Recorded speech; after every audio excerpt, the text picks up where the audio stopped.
और दिल्ली से हमारे संवाददाता जितेंद्र भाटी जुड़ रहे हैं। जितेंद्र, बहुत दिलचस्प इनसाइड स्टोरी आप लेकर आए हैं कि किस तरह से जो आम आदमी पार्टी के चाणक्य थे उन्होंने ही आम आदमी पार्टी की राज्यसभा में समझ लीजिए पूरी पार्टी तोड़ दी।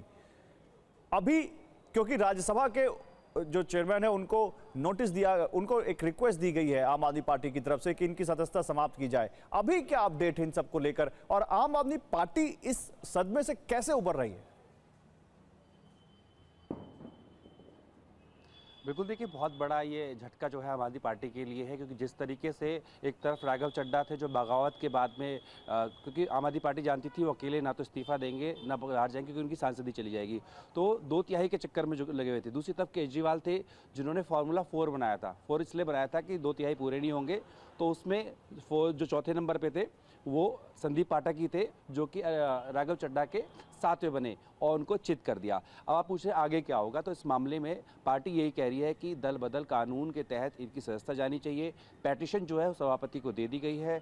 दूसरी तरफ जो पंजाब के मुख्यमंत्री भगवंत मान, उन्होंने राष्ट्रपति से जो है टाइम मांगा और कहा है कि वो तमाम जितने उनके 92 विधायक हैं उनको लेकर परेड कराना चाहते हैं, राइट टू रिकॉल हो। हालांकि कानूनी ऐसा कोई प्रावधान है नहीं, लेकिन जनता को दिखाने के लिए, बताने के लिए कि आपने देखिए इन विधायकों को चुना था, इन्होंने सांसदों को चुना था, क्योंकि जो चुनाव है पंजाब का वो बहुत दूर नहीं है, तो एक सिंपैथी क्रिएट करने की कोशिश है वो की जाएगी। दूसरा, कानूनी सलाह ली गई है, जहां पर आम आदमी पार्टी को ये लग रहा है कि जैसे शिवसेना के मामले में फैसला आया तो ऐसे में कानूनी लड़ाई वो लड़ेंगे। लेकिन बड़ी बात यह है कि इन तमाम सांसदों का जो कार्यकाल है केवल 2 वर्ष का बचा है, तो क्या तब तक ऐसा कोई फैसला आ पाएगा? लेकिन उससे पहले ही पंजाब में विधानसभा चुनाव है, तो इस वक्त आम आदमी पार्टी बहुत फूक फूक के कदम रख रही है, क्योंकि इन 7 में अगर कोई एक नाम में कहूँ चौंकाया जिसने खुद अरविंद केजरीवाल को, तो संदीप पाठक ही थे, क्योंकि उन्हें खुद चाणक्य बोलते थे। नहीं, मैं वो अगला सवाल मेरा वही था। चलिए टेक्निकलिटीज अपना काम करेंगी, लेकिन संदीप पाठक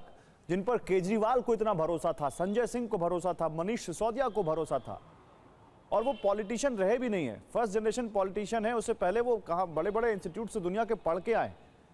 ऐसा संदीप पाठक के साथ क्या हुआ, ये क्या मतलब समझ नहीं आया कि अरविंद केजरीवाल को भी कच्चा दे दिया उन्होंने?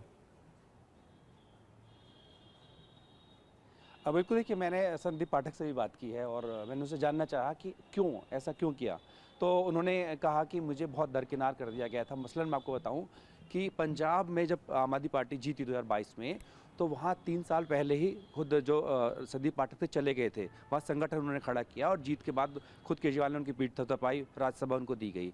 लेकिन जब दिल्ली का चुनाव आया तो उनका कहना है उन्होंने सर्वे किया था, वो सर्वे के आधार पर टिकट की डिस्ट्रीब्यूशन चाहते थे, लेकिन उन्होंने कहा कि पार्टी ने मुझे दरकिनार कर दिया और सबसे हटा के उन्हें कहाँ भेजा गया? छत्तीसगढ़, क्योंकि वो छत्तीसगढ़ के हैं, जहाँ ना पार्टी का कोई कैडर था, ना पार्टी का भविष्य में मतलब हाल फिलहाल में कोई ऐसा लग रहा था कि पार्टी कुछ बहुत बेहतर कर पाएगी, तो कह रहे कि उनको बहुत आइसोलेट कर दिया गया था, एकदम बिल्कुल सीन से हटा दिया गया था। तो उस बात को लेकर के वो आहत थे और वो कह रहे हैं कि बड़ा दिल पे पत्थर रखकर उन्होंने फैसला लिया है। लेकिन अगर आप देख रहे हैं कि राघव चड्ढा आपको बगावत के सिपाही नजर आ रहे हैं, लेकिन सबसे बड़ी अगर वहाँ पर किसी की वजह से बगावत जो कामयाब हो पाई है तो संदीप पाठक ही हैं, क्योंकि 23 तारीख तक जो है केजरीवाल से मिलते रहे और बताते रहे उनको कि मतलब यहाँ चाणक्य ने यहाँ भी चाणक्य की भूमिका निभाई, लेकिन अपनी पार्टी के खिलाफ।